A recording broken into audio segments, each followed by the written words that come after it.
أشهد غربة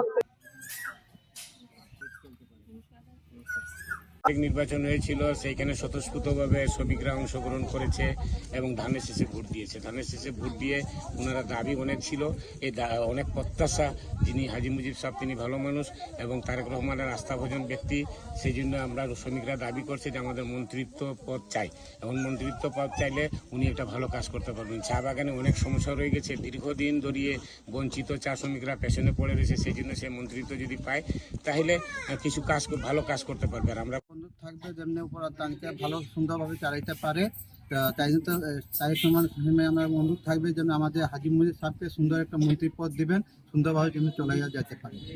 আমরা দীর্ঘ অনেকদিন পর আমাদের মুজিবুর রহমান চৌধুরী ভাইকে ধানের শীষে ভোট দিয়েছি, ভোট দিয়ে জয়যুক্ত করেছি। আমরা চা শ্রমিক অনেক পিছিয়ে রয়েছি। আমরা আশা করি যে আমরা যে মুজিব ভাইকে ভোট দিয়েছি, আমরা আমাদের মুজিব ভাই সংসদে মন্ত্রী হিসেবে চান্স পেয়ে আমাদের চা শ্রমিক উন্নয়ন, যারা চা শ্রমিক জনগোষ্ঠী যারা আছে, আমরা যারা পিছিয়ে আছি তাদেরকে উন্নয়ন করতে পারে। আমরা মণিপুরীরা হাজী সাহেবকে অনেক বিপুল ভোটে পাস করেছি, আর হাজী সাহেবকে যাতে মন্ত্রী একটা পদ দেওয়া হোক এই কামনা করি।